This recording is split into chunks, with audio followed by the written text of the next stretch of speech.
How's it going, everybody? It's pmdre back with another video. So in today's video, we're going to talk about, will chest flies help you build a bigger chest? So let's go back to a study that I looked at. So back in 2012, there's a study that was sponsored by the American Council of Exercise. And what they wanted to figure out, what was the best exercise to maximize your chest growth? So what they did, they used the EMG. And what exercise was at the top of the list? I'll give you 1 second to figure that out.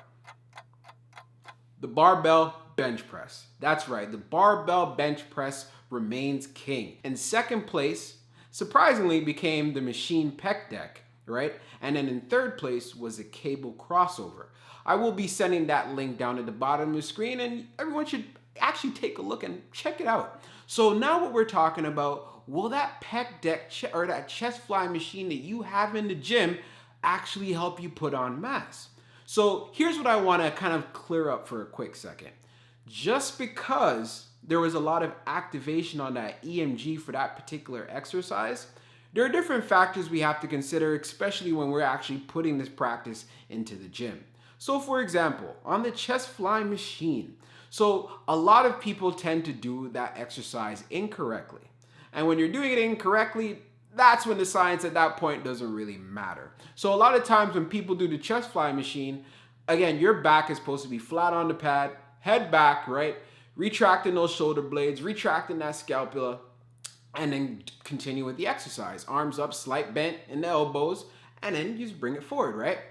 But a lot of people just don't do it correctly, or sometimes people use too much weight. When you do that, then you really don't get the full activation. Another part that I think is really important is that you only can use so much weight when you're on the chest fly machine.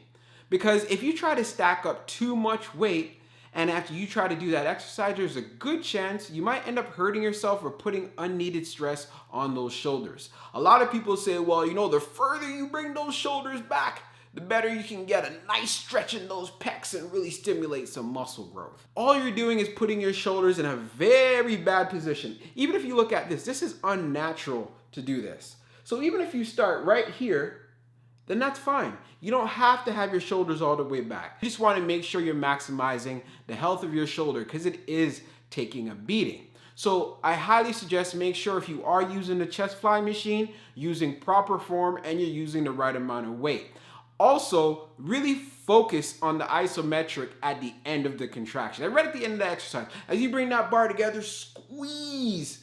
Really force a lot of blood into that chest. And it actually help you, especially for beginners, really tap into that mind-muscle connection, that feeling that you get that's telling you, hey, you know what? I am working these pecs. So make sure that you get all of these points that I listed and you do the exercise correctly. Another thing that I want to mention, please do not do this exercise in the beginning of your workout. So if you're having a chest day, please do not start with this exercise. Or if you're doing a push day, please do not start with this exercise. The only time you should start off with doing this exercise, unless you're an experienced lifter, so you have some sort of an idea of what your fatigue level is going to be. Number two, you're not going all out. You're not going balls to the walls when you're doing it. And then number three, here's the most important part, right? You want to make sure when you're doing that particular exercise in the beginning, you know what the rest of the day is going to look like. So you have a program in place. If you don't, again, it's really going to mess you up. And that goes with anything. So here's what I'm trying to say. You want to make sure that you use your energy wisely. And if you're, let's say, stacking it up or you're using a lot of weight and you're putting in so much effort, then it's going to take away from all your other chest exercises you do on that day as far as the bench press and so on. And why is that important? Because I've already said it in the beginning. The flat barbell bench press will put on the most amount of mass on your chest possible. And the reason being is because you can load a lot more weight on that barbell. The dumbbell chest variation is just as effective. Well, you know what? I'm not going to say just as effective. Like, again, you can't use as much weight you could use on a barbell, but it will help in regards to improving your range of motion and actually just mechanically getting the entire motion down as far as a chest press is concerned, right? So whichever you decide to choose is your choice, but for maximizing your gains, stick with the barbell bench press. You can also do the barbell bench press on the incline as well. Whichever you decide to choose as far as wherever your weak points are or how you probably want to look aesthetically. And as far as even building your strength, you know you're going to be a lot stronger on the flat. Right? So here's the question. Did we answer it? Is the chest fly going to help you build a bigger chest? You know what? I'm going to give you a simple answer of yes. It will help you. It will help you in raise as far as improving range of motion, which is the same thing you can get by using the dumbbells. Number two, it also help you develop that mind-muscle connection, especially if you're a beginner and you want some kind of idea of what it is.